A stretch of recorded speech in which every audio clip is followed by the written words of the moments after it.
So, starting off with a testimonial for the whole fashion today.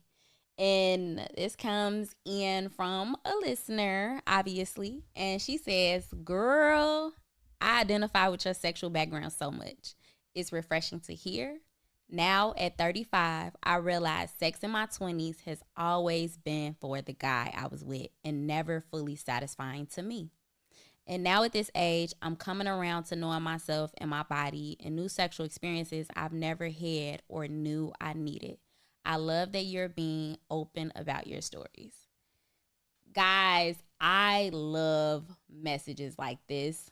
I get messages like this often. And I'm going to start reading them on the show because I think it's important that you guys know that I hear you. And I think it's important that you guys know that I'm doing this for you and with you, right? Because I think that, and I've said this before, part of the reason that I created PrHOEvocative was to document my story, but I knew that there was value in it because I knew I couldn't possibly be the only person dealing with this I knew I couldn't be the only person that felt so repressed and feeling like, oh, there are things I want to explore, but I don't want to be seen a certain way, and or I genuinely don't like doing something sexual and I don't know why. Or I'm going to do it, but it feels like a chore and I'm only doing it because I'm with this person and they want me to do it. None of those things are prioritizing my pleasure, and that makes for a unpleasurable experience. Like, that's just what it comes down to. So I hope that you guys will continue to, of course, when you listen, find parts of yourself that resonate, right? Because I'm not just telling my story, I'm beginning to tell you guys' stories as well. So the more you share with me, the more I share with you. Like, that is literally how our community grows. And that is also how we're able to not only tap into this heightened pleasure, these desires that we didn't over there, but also we're able to unlock different parts of ourselves that we did not know existed, right? Once I began to explore who I was sexually, the way in which I do that, the way in which I'm curious sexually, I'm curious about life. Like, I want to live life as if everything is sex. And I think that's like the best kind of philosophy that you can have because think about it. Sex feels good, right? Like, you really feel this kind of over the top explosion. And I want to feel that way about everything. I want to feel that way about regular shit. Like, I just want to have that kind of approach to life. So, let's get into the episode. Today's vocabulary word of the day is dominatrix. Now, we've talked about what a dominatrix is on the show before. We've talked about how I was learning more about this field and where I land in this DS dynamic, right? So, I'm going to define the vocabulary word of today. It is a woman who takes the dominating role in BDSM sexual activities. Now, that is the definition online, right? But I'm going to say activities. Because it's sexual and non-sexual, right? Oftentimes people think that being a dominatrix is about sex, and it's not. It's not about sex in the traditional sense, right? Sex being oral, anal, some sort of penetrative activity. That's not what DS dynamics are. And I'm going to keep saying DS, the D standing for dominant or dominatrix, and the S standing for submissive, right? The other kind of parallel terms for that are top and bottom. So, oftentimes people think that, oh, well, if you have a dom or something, then they're just like, they're just tearing you up and fucking the shit out of you or something like that. Like, no, that's not what it is. It could be that, right? It could be. If those are the arrangements that the two people in the DS dynamic agree to. But being in a DS dynamic does not mean that you guys engage in sexual activity whatsoever. DS dynamics are about it's a control, it's a power structure, right? That could be a situation where it's the basis for this DS dynamic could be finances, right? You could have a dom controlling the finances of the sub, right? That's where you get FinDom from, financial doms or financial dames, right? So in that situation, the dom is controlling the finances of a sub. So you have them like, all right, as a dom, you might have someone sending you money, doing wallet drains, saying like, look, I need to go shopping. You need to send me some money, right? That's a financial basis for the DS dynamic, and sex is not involved. It could be some people have a humiliation kink, right? So they want to be called, you bitch, you slut, you whore. They get off on that. That turns them on. And the dom in that situation will just engage in those verbal humiliation tactics, and that is the basis for that dynamic. Again, none of these things are sexual. This person is getting a pleasurable, some pleasure and gratification from it, but it's not sex. It's not quite sex, right? It's very non-sexual. And we also know that non-sexual things is how you get into like the fetish world anyway, because typically when they fetishize something, it's a it could be non-sexual. It could be very non-sexual.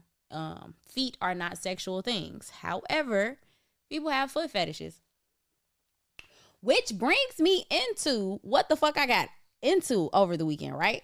So the reason I chose Dominatrix for the vocabulary word of today is because Mistress Marley was in Chicago this weekend, and we were supposed to set up an interview. We weren't able to coordinate times, but it's fine because guess what, guys? We're going to do a virtual interview with her, and me and her might be planning a big event. So be on the lookout for that. But she did her goddess brunch in Chicago. It was super dope. I went, of course. I want to say there were maybe 30 to 40 dom women. So dame, financial dominatrix, dominatrix identifying women at this event. And it was super dope. It was a super dope event. She had subs there. So first, I'm over here like, all right, so I'm knowing that I'm finna go to the event later, right? And so I'm like, oh my God, what am I gonna wear? Because what the fuck do you wear to a dominatrix event, right? So instantly I'm like, I got some leather. I'm going to wear some leather or something, right? Now, I got this one super long leather dress, like arms, it's a long sleeve leather dress, right? Now, I didn't wear that because I'm like, gee, I kind of look like a skinny Missy Elliott in this shit, right? Like I look like I'm finna start dancing in the fucking rain with a fucking garbage bag on my head. So didn't wear that, right? However, it's still a really cute, fashionable outfit. So I know at some point I'm gonna wear it, but didn't wear it to this one. Also, I'm like, okay, cool, not gonna do that. I'm looking at like my leather skirts. So decide on the leather skirt. Okay, cool, that's cute.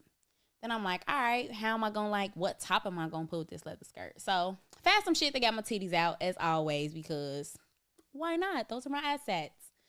So put the outfit together. All right, cute, cool. I'm like, but I still need something more than just that. So I put on like my black furry bucket hat because I'm like, all right, cool. Now I got a hat. I kind of look incognito a little bit. Put on my trench coat. Got on some black heels. Okay, I'm straight. Gets to the place.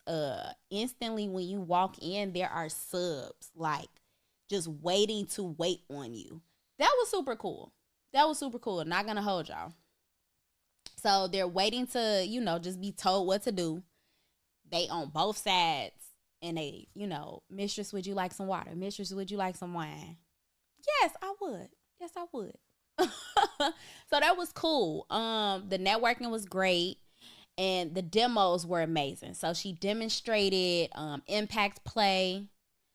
She demonstrated humiliation, and she demonstrated face sitting. Face sitting is probably something that I'm gonna get into. Not gonna hold you. That seemed pretty cool. I know that they have like queening chairs and shit like that. I don't know if I'm gonna try it out with, maybe I should get a queening chair. I need to see how much those cost. But that's definitely something where I'm like, you know what? I've never really I've sat on face, but she showed us face sitting. Like, this is, again, these are non-sexual things because she's a dominatrix and she does not have sex with her subs. So she's engaging in things like, all right, so it's not just, oh, she's sitting on face because they finna eat her pussy or something like that. No, she said, actually, what she make her subs do is y'all gotta close y'all mouth. Like, y'all lips can't even touch my ass. You gotta close your mouth when I sit on your face. And she smothers them. So what she's doing is breath play. It ain't got nothing to do with like, oh, when a motherfucker sit on my face, like, nah, that just be on some, all right, they trying to eat some pussy. No, she's trying to smother motherfuckers with her ass. I want to try that. I got a little butt, so maybe it'll just be a little smothering, but I want to get into that. That's something that I'm gonna put on my list of things to do. I think that'll be fun. But brunch was cool. So again, it's called the Goddess Brunch. So there was some brunch. I ate some grits, shrimp and grits. That was cool. What else did she tell us? She dropped some gems for sure. Like, if you are someone that is interested in becoming a dominatrix, Mistress Marley is really, she's amazing. She is a wealth of knowledge. I am in her Patreon, her monthly Patreon. She does a lot. She has a lot of educational information for you to help you figure out if this is something that you genuinely want to do. So yeah, definitely check her out. Now, after the demonstrations, right? So the subs, she was like, okay, now y'all can play with the subs however y'all want, right? So I'm like, ooh, I kind of want to put my feet on somebody. Like, I wanted to put my feet on somebody, right? Now, one of the subs or whatever, he was like, Mistress, can I do anything for you? Would you like a foot rub? And I was like, you know what? Yes, I would like a foot rub. And he was like, would you like me to kiss your boots first? I'm like, so here's my thing. I'm not thinking about what I'm going to ask to be done until the sub is like, would you like me to do this? Would you like me to do? You know what? Now that you brought it up, yes, I would. Yes, you can lick my heels. Yes, you can kiss my heels. You can kiss my heels for 5 minutes before you even take my boot off. So, because I'm wearing booties, so they're like little boot heels. So, I'm literally like, he's laying on his back, and I just got my feet in his face like a foot stand. And I'm like, okay, this is different. Like, this is a different experience. I've gone to play parties before, but I've never gone to a play party. This was this is a different kind of like situation where it was demonstration, then play after the fact. But being at a play party, but it's only a DS dynamic, there's no sex, right? So the only thing that's happening is it might be some face sitting, it might be some impact play. Like some of the other dominatrix women there, they were whipping and spanking on the subs, because the subs there were all men. Let me clarify that. So all of the women are dominatrix and all of the men are subs. So the men are, I saw one of the subs had on a cock ring, like a chastity belt cock ring. So I'm like, okay, cool. So he's walking around and there's a leash around his dick, y'all. So whoever controls him is holding the leash that has his dick on the other end of it. So I was like, okay, cool. This is interesting to see, right? Especially as someone who is trying to figure out where I fall. So, all right, back to the sub that is kissing the bottom of my heels. That was cool. And then he, after he did that for about a couple minutes or whatever, he takes off one shoe. He's rubbing my foot. He's kissing my feet. So this is foot worship. So this is for people with foot fetishes.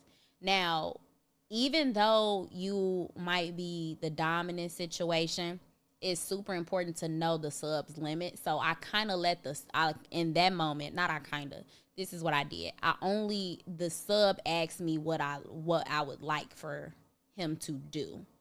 So what's super important to know about DS dynamics is that the sub, although the dom is controlling the scene and the sub is on the receiving end of the scene, the sub is really in control in the sense that they are the ones with the boundaries. They are the one with the limits, and the dominatrix or the dom can only go as far as the sub would allow them to go, right? That is the ethical right thing to do. And it's super important to practice ethical behavior when it comes to DS dynamics. Like, I think there are so many misconceptions when it comes to DS dynamics where it's like, oh, you just have a dom that's abusing a sub. That's not how that goes, right? Consent is super important, and consent is practiced throughout the entire time. So in my situation, I literally just allowed the sub to guide how we interacted with each other. So it started out with him kissing kissing on my boots, licking on my boots. I'm like, okay, cool. This is like interesting, right? In that moment, the kind of power that you feel over someone is a different type of power. Again, these are non-sexual things, but like for me to be scrolling on Instagram and somebody just kissing my boots, I'm like, oh, this different. Like this feels like royalty or some shit like that. Like that just feels different, right? So takes off my shoes. He's rubbing my feet. He's kissing my feet. Okay, cool. This is foot worship. Now, y'all know from like, what was that? The episode with Ghost Babe where we was talking about, selling feet pics and stuff like that. There are so many people out here with foot fetishes. Like there are a lot of people with foot fetishes. And of course, we have all these conversations on PrHOEvocative, but I think it's super important to normalize these conversations so that we know the type of people that we're dealing with. And when we create a open, safe space for people to kind of express, like, you know what, I might have a foot fetish. I might have this going on. I might have that going on. Then we can get closer to, again, this elevated idea of what pleasure is for us and how we fit into everything, right? There was this post earlier by a super popular dom in the DS space. I actually met him on the TV show The Never Mets. So you guys will learn more about that. But I'm going to reference the post that he made because I want you guys to also know, like, what are some deal breakers when it comes to kink, right? Because, again, there's a lot of misinformation out there. And I don't want you guys to think that, oh, if I decide to be a sub in a situation, I'm not allowed to speak up, because you are, right? Consent is important. If you feel like you're under pressure to consent to something, then that's not healthy, right? A partner who pressures you to do something or ignores your safe word, nah, like that's a red flag, right? Because your boundaries are important. Again, the sub controls everything. The dom is in control, but the real power is in the submission. I've said this multiple times before, where the most submissive, the most powerful thing, the most dominant thing I think I'm able to do is be submissive. It takes a lot to relinquish power to somebody, to trust them in that moment, to where you just give them complete and total, like, you give them control over a situation and you just let go. That's not something that is easily done or can be easily attained either. So I know me, when I am in situations where I'm in kind of more of a top or dominatrix role, I don't take for granted when someone gives me that trust or lends me that, right?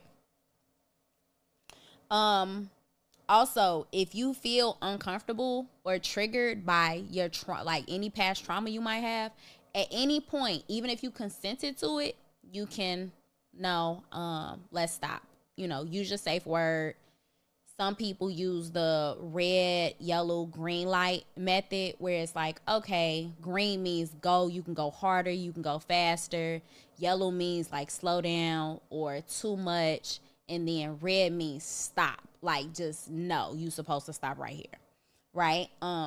Don't allow anyone to make you feel uncomfortable and then you just accept it. Right? The very moment that you feel like you're being triggered or that your trauma, any trauma that you have is coming to the forefront, stop. Okay? Your limits should be respected by whoever you are engaging in this scene with, right? Also, do not trust people that hide their kinks. And more specifically, if they're hiding it in a way that makes you that manipulates you into engaging in the scene, right?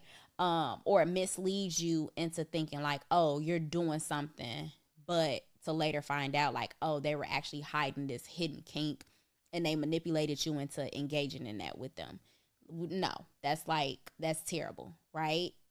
When you guys are engaging in any type of dynamic, not just DS dynamics, it could be, almost all of the kinky shit falls into either a top or a bottom, a dominatrix, sub, brat tamer, brat, daddy, girl, rigger, rope bunny. Literally everything falls into a DS dynamic almost, but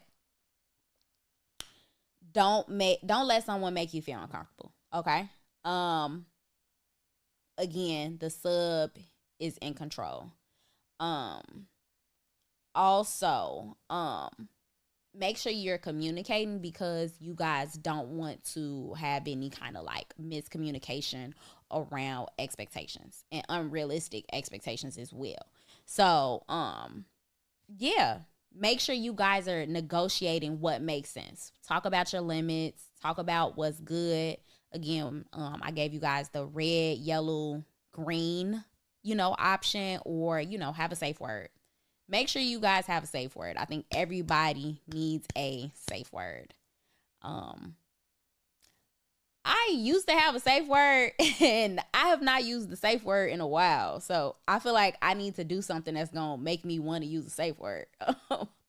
I haven't really been doing things that would require me to say my safe word. So I think I need to get a little bit more risque with my next sexual encounter. So yeah, this brings me to the last part of the episode where we give the daily motivational speech. Exploring things is important because, and not just exploring things, obviously, we're talking about exploring sexual desire. The reason that it's important is because on the other side of that, there's a totally new, unexplored version of you. And in a lot of ways, when you don't explore sex for yourself, if you don't explore your pleasure, you're cheating yourself out of the most efficient, the most ideal, the best version of you, literally just by repressing that part of yourself. How can you live or be at your full potential if you are repressing things about yourself? I don't think you can. I don't think that's possible. So anytime you lie to yourself about whether something is pleasurable or not, or you repress your desires, you say, oh, you know what? I don't really need to watch porn, or I don't need to masturbate. I don't want to, explore whatever it is. You're cheating yourself out of pleasure. And like I said, on the other side of that could be this amazing, happier person, but because you're repressing these parts of yourself, it's like you're scared. It's like you're scared of who you might possibly be if you were really yourself. If you truly leaned into that curiosity, that desire to experience pleasure, I challenge you guys to explore that so that you can figure out who you really are. Who are you on the other side of pleasure? Who are you when you explore your sexual curiosity for yourself? So, yeah, that's what I got for y'all today. If you have not already, because I get like 1,000 downloads a week, so my reviews and my ratings should reflect that, guys. I know it's like an extra step, and I'm pretty sure y'all listen to a lot of podcasts, but it's super important that you guys continue to rate and leave reviews. If you have not watched The Never Ever Mets on HBO Max and Hulu, please tune in. You'll see me there. What else? By the time this episode drops, I would have already opened up for Don't Call Me White Girl. I'm pretty sure the show is going to be amazing. I'm pretty sure the show is going to be funny. So that's that. By the time this episode drops, I'm pretty sure I would have announced the PrHOEvocative party. The 3-year anniversary for PrHOEvocative is 6/9, which y'all should have already knew. That's my favorite number. So June 9th, with that being the 3-year anniversary, this is my first time saying this out loud since I thought about it, but I think for the 3-year anniversary, I'm gonna do 3 days of I don't know, like 3 days of something to celebrate it, obviously. Like 3 days of freak shit, 3 days of I don't know. I'll finesse the name or something. Like I gotta think about that a little more. But I think I want to make it a whole weekend thing where it's like, all right, cool. We do this on Friday. We do this on Saturday. We do this on Sunday. Now, of course, Sunday is the day I want to have an actual play party. I want to throw my first actual play party on 6/9. That is a Sunday. Now, y'all should know how I feel about Sundays from the threesome episodes. I only have threesomes on Sundays. I don't know why, but every threesome I've had in my life has been on a Sunday. So I don't know. Maybe 6/9 this year, I have a threesome again. But I say that to say, interesting and exciting things happen for me on Sundays. And I don't know. Maybe I'll get my orgy. Maybe I'll get my orgy this year for 69. For 6/9. So we'll see. But either way, please, please, please go to Instagram, go to my website, see where I posted about the PrHOEvocative party, because I promise by the time this episode drops, I would definitely have announced it with a flyer or something. I'm pretty sure tickets are available. Y'all just gotta look, right? And I'm gonna make it easy for y'all to find. What else? I think that's it. I don't got nothing else for y'all. So thank y'all for tuning in, and I will see y'all next time.